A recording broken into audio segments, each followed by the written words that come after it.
სადაც მოგიხერხდებათ. აიყინებეთ ერთის. ერთი წუთით. აი ჩემგან აიღეთ. ორის. ნება მიბოძეთ დაგპატიჟოთ. გმადლობთ, მაგრამ გმადლობთ. მეც ჩამოვალ თუ მომეხმარებით. კი ბატონო. ჯოხი ცოტა ძლელია. აქედან გადმოსვლა. დიდი მადლობა. მადლობთ. ალბათ გაგიგვინდათ. მაბადიეთ. მაგრამ მე თქვენ მაშინვე გიცანით. უკაცრავად, მაგრამ მე ვერ. არა. თქვენ მე ვერ მიცნობდით. არ მიცნობთ და იმიტომ. მიცაკეთ მოვდივარ შეიძლება? დიახ. ცოტა ნელა კი დავდივარ, მაგრამ თქვენ აქ ცხოვრობთ? ცოტა მოშორებით, ცოტა ადრე ჩამოვედი, ფეხით მინდოდა გამევლო. ხო და ძალიან კარგი. მე მეგობართან მივდივარ, სანახავად. ერთი წელია ლოგინიდან ვეღარ დგება. დრო და დრო, როცა ჯანმრთელობა ხელს მიწყობს, მოვდივარ და ვნახულობ. ხშირად მეც აღარ შემიძლია. მისთვის მაინც შვება. ცოტას დავილაპარაკებთ. უფრო დიდხანს ჩუმად ვიქნებით. ვიფიქრებთ იმაზე, რაც უკვე წავიდა და აღარასოდეს შემოbrunდება. ეს როგორმე? კარგი. წავიდეთ მაშინ. არა და მაშინვე გიცანით. მიკვირს, მაგრამ ასია. მე თქვენ სულ პატარა მახსოვხართ. ისეთი პატარა 9 წლის ალბათ.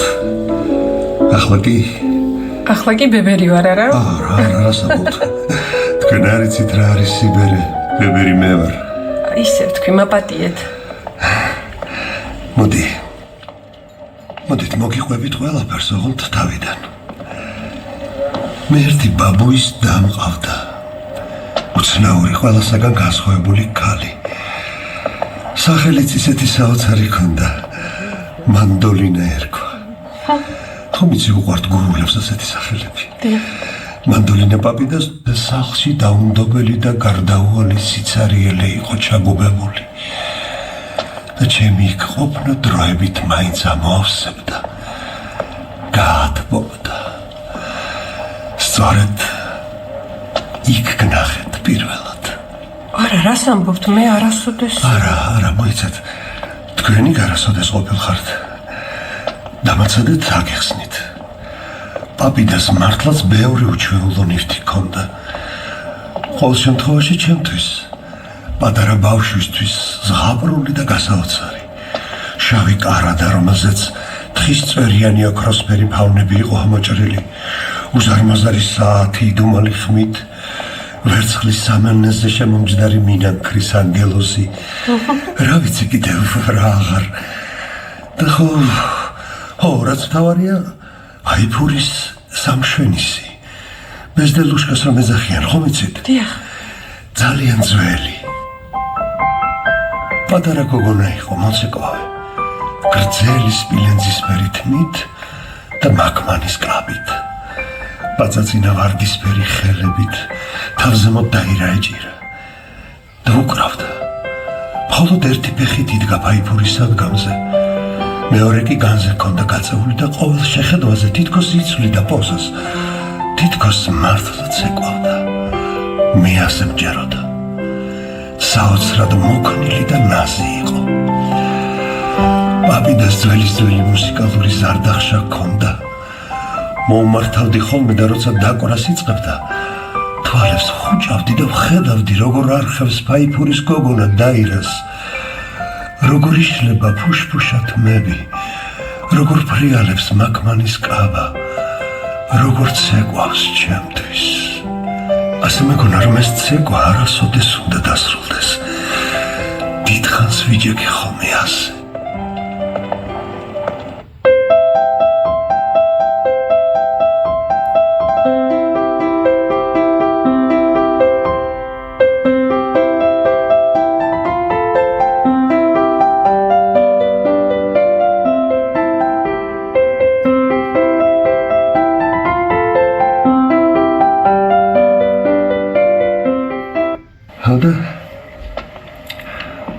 პაპი და სიკვდილის მერე აღარ ვიცი სად წაიღეს.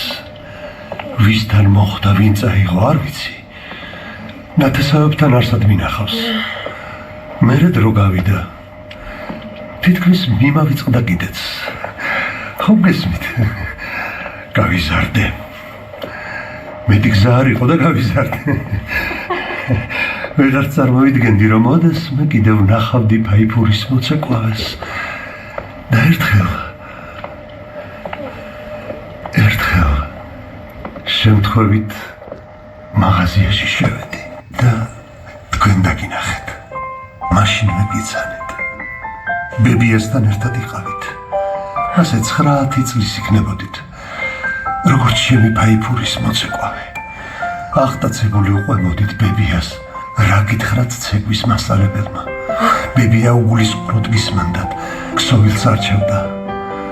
ხო, დაგინახეთ თუ არა მაშინვე გიცანეთ. თქვენ ფაიფურის მოცეკვავე იყავით ოღონდ ცოცხალი. დაუჯერებელი იყო. დაუჯერებელი. სასწაული. რას ამბობთ? ო, ნამდვილად ასეთი შეგრძნება მქონდა. ვერასოდეს წარმოვიდგენდი, რომ ოდესმე ისევ ვნახავდი. ყურში ჩამესმა ზარდახშის ხმა თითქოს იქვე უკრავდნენ. იმდენად რეალური შეგრძნება იყო. მაშინ მივხვდი, როგორ მომნატრებია ის დრო, რაც აოცნებასა და სინამდვილეს შორის არანაირი ზღვარი არ არსებობდა. რა უცნაურია. კი, გეთანხმებით. ახლა ასეთი მოხუცი და ცალი ფეხით სამარაში მდგარი რომ არ ვიყო, იქნებ სულაც არ მომეყოლა. მაგრამ არა უშავს. ცუდად არ გამიგოთ. ძალიან მძაფრი შეგრძნება იყო. ხომ გესმით, რას ნიშნავდა ბავშვობის ოცნების ცოცხლად ხილვა? არავისთვის მithქვავს აქამდე. ვინმესთვის რომ მეთქვა, ალბათ დამცინებდნენ.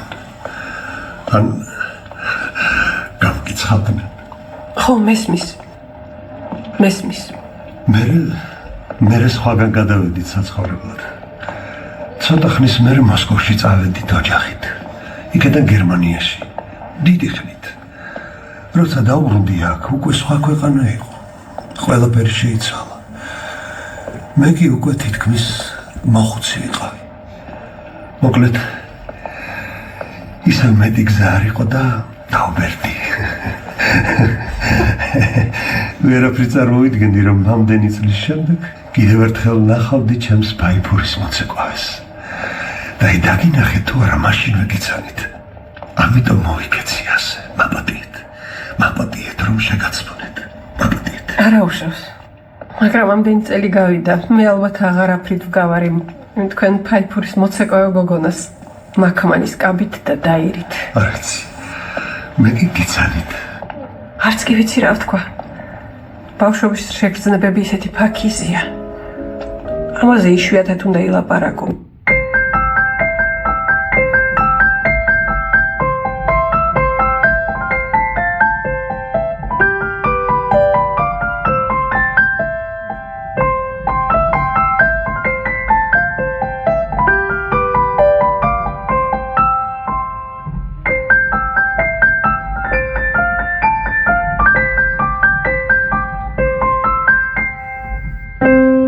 ბებია ჩემი სულ ჩამჩიჩინებდა, კარგად ისწავლე, მთავარია საძირკველს როგორ შექმნი და მე ზედ მშვენიერი სასახლე აშენდებაო.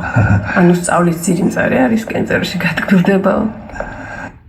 ვფიქრობდი, რომ თქვენ მოცეკვავე გახდით და წინვალე და ბედნიერი ცხოვრება გქონდათ. ასია, მოცეკვავე ხართ? არა. ჩემი ცეკვა მალე დასრულდა. როგორ? ისტორიკოსი ვარ. მართლა? კმაყოფილი ხარ თქვენი პროფესიით? რა ვიცი, არ ვიცი.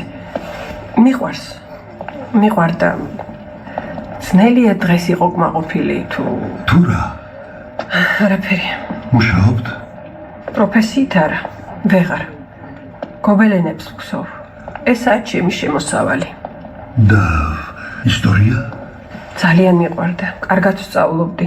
მთელი გულით, მე ასევე მუშაობდი, მაგრამ 5 წლის წინ ჩემი სამსახური დაიხურა და უეცრად სრულ სიცარიელეში აღმოჩნდი. ხომ იცით, არავის ენაღვლები. უცებ ვერაფერს იშოვი, თანაც ასაკი. ახლა სიბერე თითქმის დანაშაულის ტოლფასია. მაპატიეთ. არა უშავს.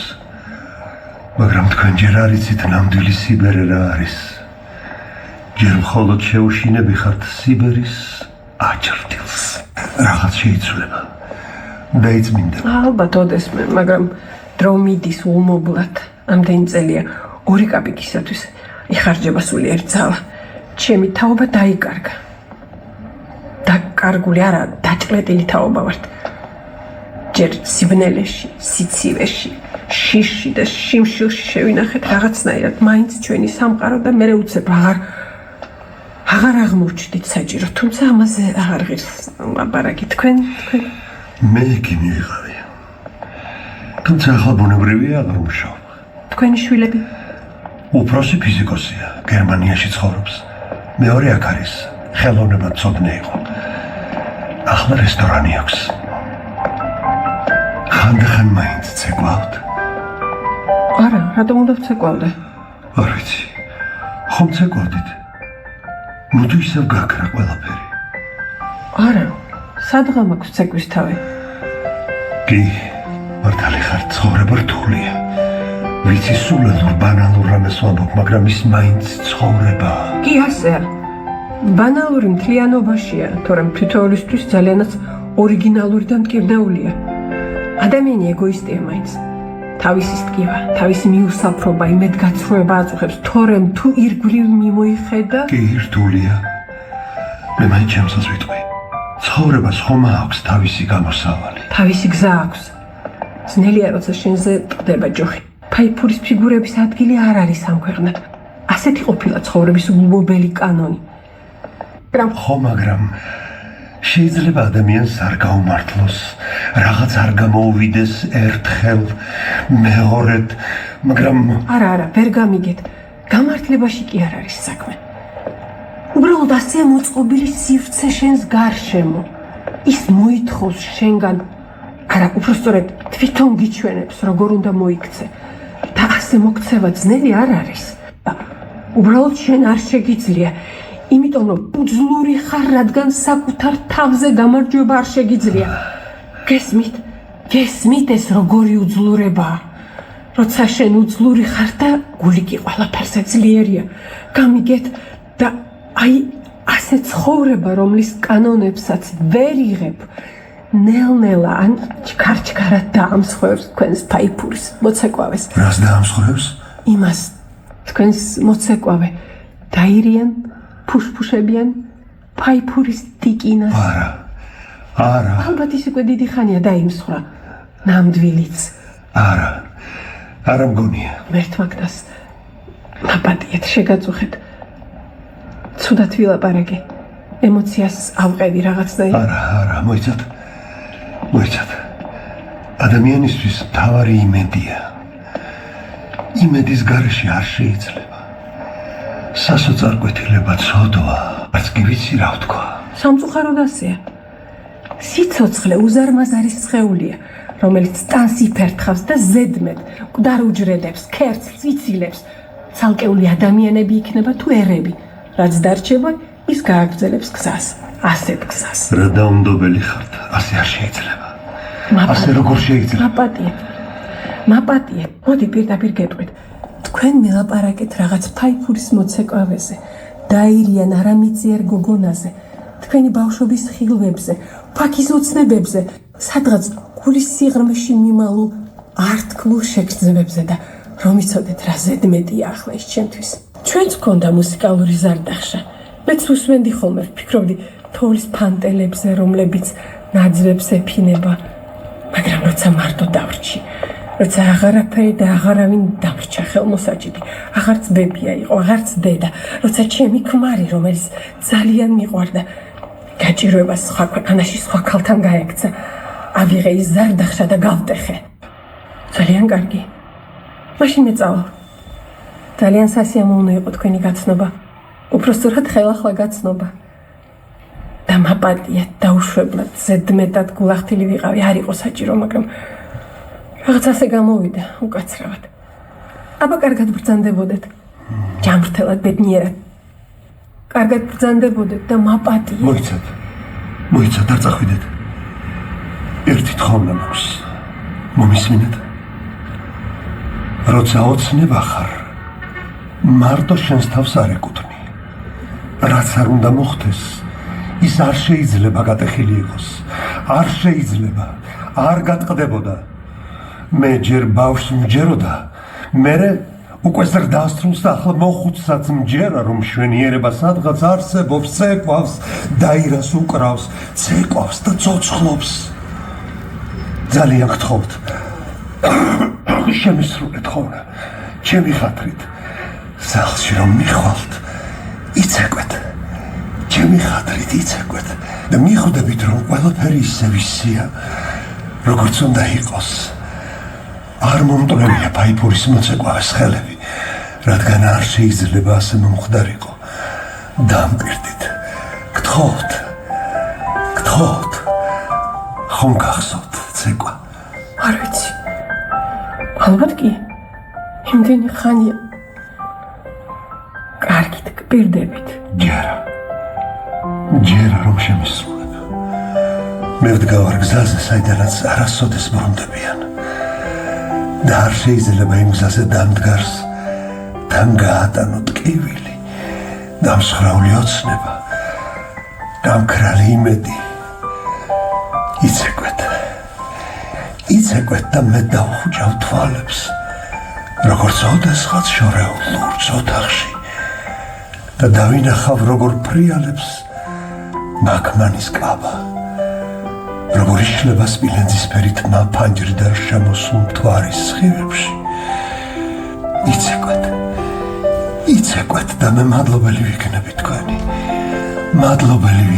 თქვენი, რომ გადარჩით. კარგით. მშვიდობით.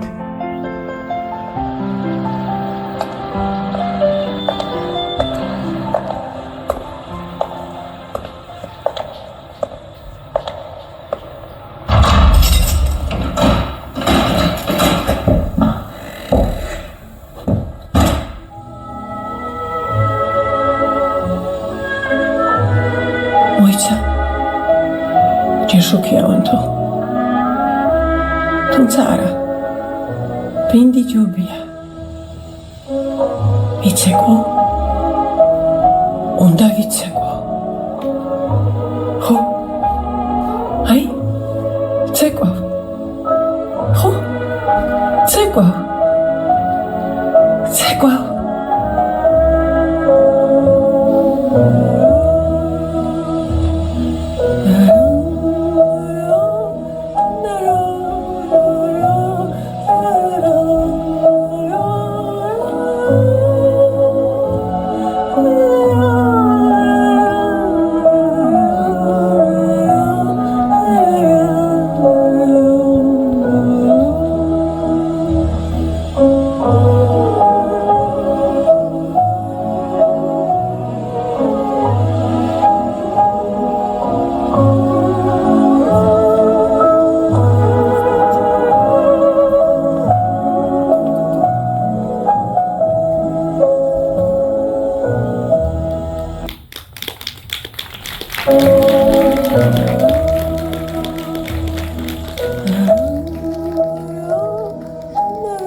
მოდი.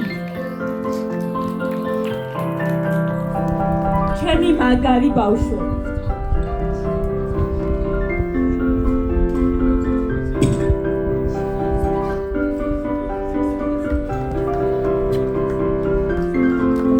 დამასწავლებლებს ხავს ენაზე. წავედით.